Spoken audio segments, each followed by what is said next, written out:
On a normal summer day at the mouth of the Whetstone Brook in Brattleboro, Vermont, the water gently cascades down the meandering riverbed into the Connecticut River to the delight of onlookers on the bridge in the middle of town. The watershed of the 13-mile-long Whetstone Brook covers 28 square miles in Dummerston, Marlborough, and Brattleboro. The brook descends over 1,250 feet in just 7 miles of stream length. Between August 28th and 29th, 2011, Tropical Storm Irene dumped between 5 to 7 inches of rainfall onto the Whetstone Brook watershed, resulting in catastrophic flooding. And this is Brattleboro, Vermont. The earth can't handle any more rain. And remember, every major river tributary and feeder system are at flood stage or over or will be over in the next 24 to 48 hours. In the hours following the storm, that meandering brook transformed into a terrifying force of nature, with the power to clear anything in its path.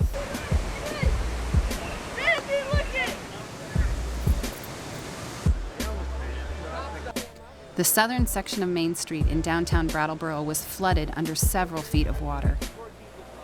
Further upstream, the Whetstone breached its banks, flooding local roads and properties.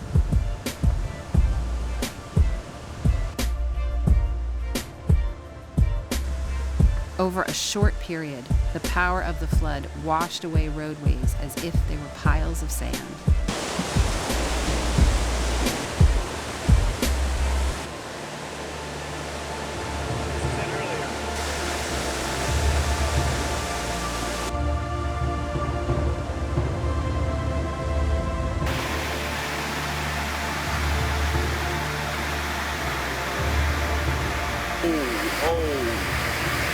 Oh no.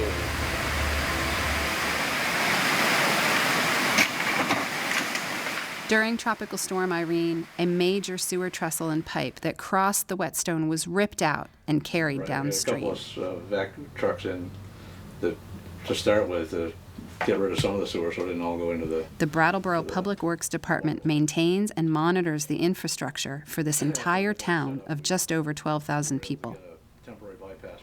With little planning time in an emergency situation, Steve Barrett, Director of Public Works, and Skip Fletcher, Utilities Supervisor, headed up the DPW repair effort. It's actually called a trestle, right? A sewer trestle, which it had like a bridge structure with a sewer line that carried over it. And so it broke away, and then the raw sewage was just dumping into the Whetstone Brook. And we figured it was probably between 300,000 and 400,000 gallons a day of raw wastewater. So we knew we were going to need help. That's when Skip got a hold of some of these septic haulers, the same people that do a septic tank. And they started pumping out the wastewater in tankers and bringing it to another location. Then you set up pumps? You set up a pump? Yeah, we set up a 6-inch discharge pump in an upstream manhole and bypass pump across the brook and into the next manhole downstream. So we were able to get 2 other 6-inch pumps from Godwin Pump out of Connecticut. One pump could handle the flow, but we had a second pump just in case the other one crapped out. And so it gave us no pun intended there. Yeah. And then you installed your temporary pipe with I-beams. So the major concern here was just environmental, and then with a focus on a permanent fix, which involves much more detail with engineering and design, permits to make sure that the state environmental laws are followed. So we did hire a consulting engineer to guide us through the process to make sure that we were in compliance. Knowing the first step was just preventing this raw wastewater from getting into the brook. The next step would be for a more permanent structure. Within 3 days of the storm, the Brattleboro Public Works Department installed a temporary pipe across the brook using stockpiled materials and assistance generously provided by local contracting companies. This prevented hundreds of thousands of gallons of sewage from entering the brook. In lieu of what would normally be a year-long process, between August and November 2011, they planned and executed the installation of a new permanent trestle to replace the one destroyed in the flood.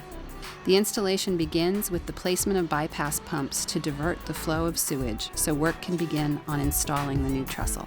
Well, this is all the temporary piping that was used to bypass pump. Came in on a trailer truck and we unloaded it all in the parking lot.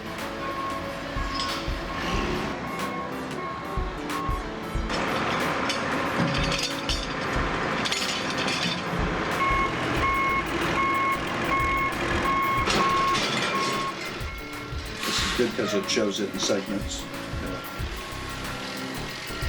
There's different types of hose you can see there. Some is a metal, the other is flexible to give you a little ability to go around things or under things or change the slope.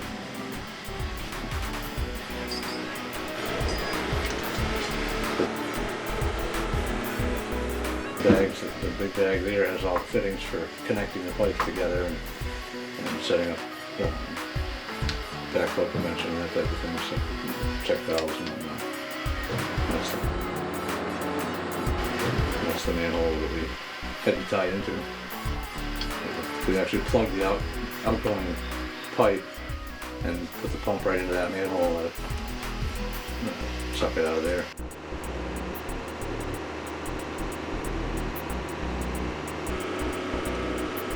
Here's Mr. Fletcher in the back one.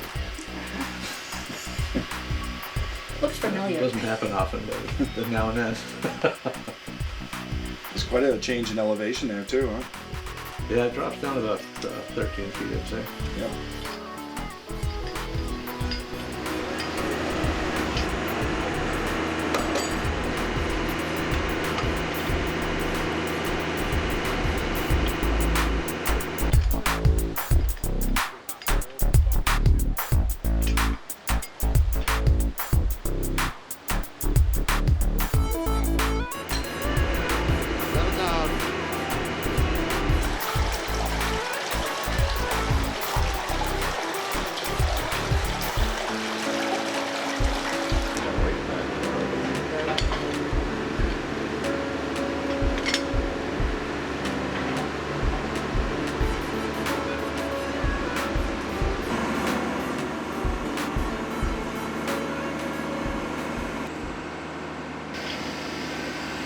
And most of the guys you see in these videos, with the exception of this big fella in the middle, are right on the crew right here all the time. He's actually the one who delivered the pumps and helps us set up the pumps.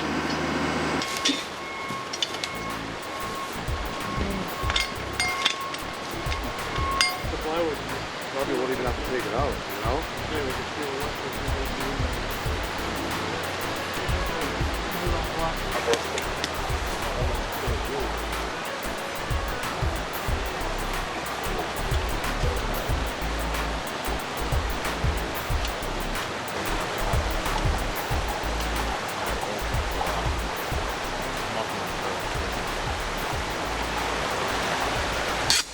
You're the man.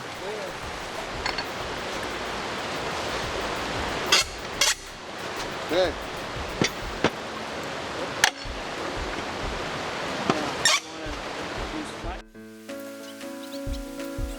Yeah, there we go. There's your crew. We thought it might line up things up a little bit. Yeah.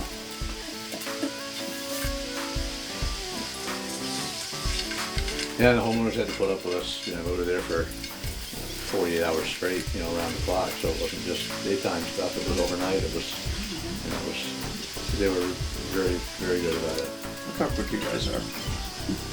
This is pretty funny, actually. Oh, okay, get that one. Get it. Look at your hands. Like I-2D2. That is hysterical. Jesus. Wish they put it the right way. You go turn it around. You wouldn't pick up on that unless it was fast. That's like right, this. yeah. See if they bring the next one down. Nope, you've already taken care of that.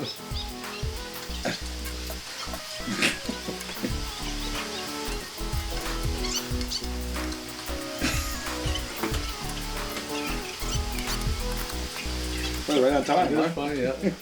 Oh, 2 at a time. Drop one off and keep rolling.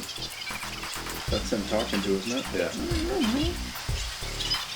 I don't know if it's us or Kathy, but it would be someone.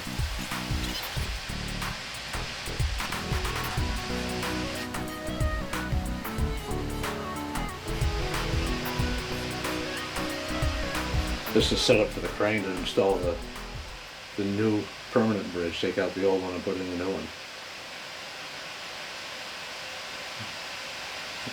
They had it all, it was 90 feet long, they had it all together at their shop and brought it up on a trailer truck.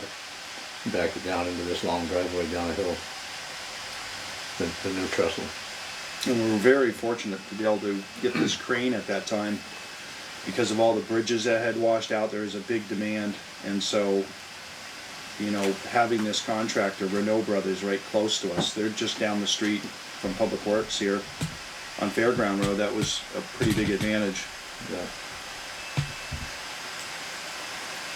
Plus they had the steel for the temporary trestle. Which was pretty amazing, yeah. Yeah. They had parts in stock that could just set in there, and they came up and looked at it, and 2 or 3 of them put their heads together and came up with a temporary fix, and then worked with the engineers and the consultant and came up with a permanent design. And some of the steel that they had, these Renault Brothers is a bridge contract. They build new bridges, rehabilitate old bridges, and they do all types of large construction. So some of those beams may have been left over from a project or from an old bridge that they had stockpiled. So without that, you know, it would probably be weeks before you get steel like that ordered, if you had to order it. So that was a big advantage with the contractors. I think that's the sleeve that the temporary pipe ran through. It's 50 feet long, and we set it on a couple of stones on either side of the brook. So it's a steel pipe with that's the temporary pipe on the inside of it.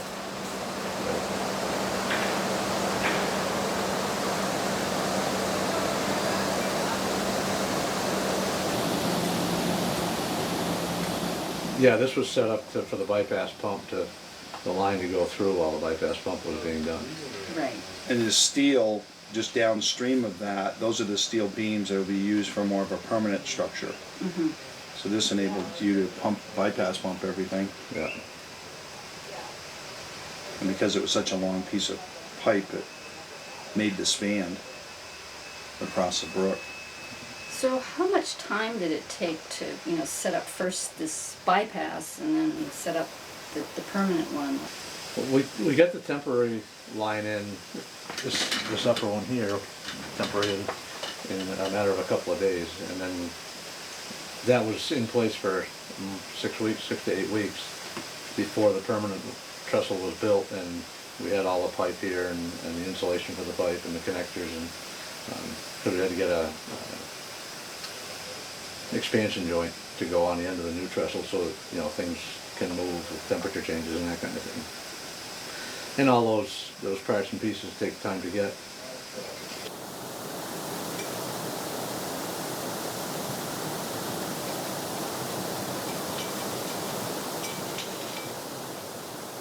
We got set up one day and we took the trestle out, the temporary span out, and put the new one in a day's time, and had it back up and running. It was a long day, but that was pretty amazing by itself. yes, it was. I mean, even to go from the raw sewage into the whetstone to having your temporary pumping, that was a very short period. That was only a day. It was about a day, yeah. So that's remarkable. And then to have by Wednesday, right? The event happened on a Sunday. Yep, Sunday morning, And then by Wednesday, you had all your temporary in. right, everything was back together, including the section downstream that had washed away on the same section pipe. And it literally could have been weeks and weeks and weeks, and millions of gallons of sewer that went into the Whetstone without, the distribution crew and the help of the contractors. Right. So we're quite fortunate.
Now, the biggest reason you're taking that part is for the new footings, for the steel? To put the new, trying to think, we attached to the existing footings and then poured new concrete around everything when we were done.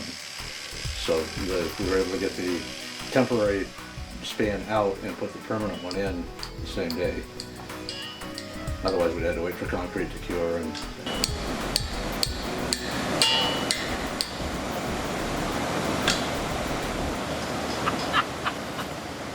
when the trestle went out, it left the concrete structures that were there in place, so we were able to build on those for the permanent.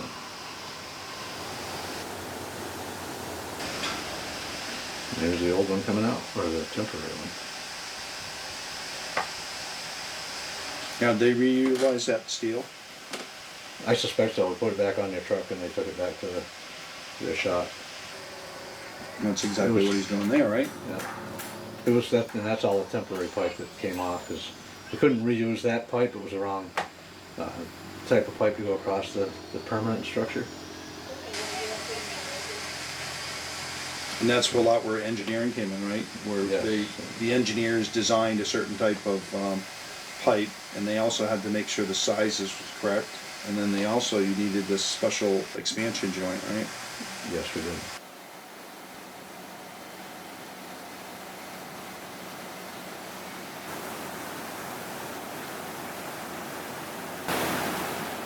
There's a wood pile. Did you help put that in too?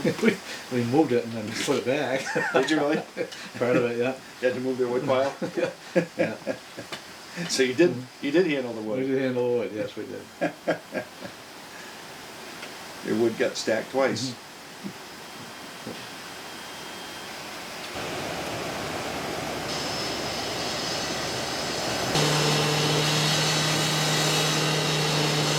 The music, the noise sound that of goes along tools. with it, yeah.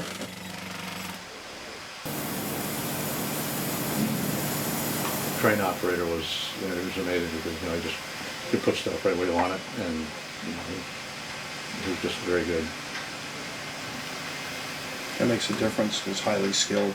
This is the permanent trestle. It was all, as I said, put together, and the pipe was actually installed on it down at their shop, and they brought it all up in one piece. It's a HDPE pipe, so it's fuse welded, heat welded together, and they were able to do it, on site down there and bring it all up and place it in place as a whole unit.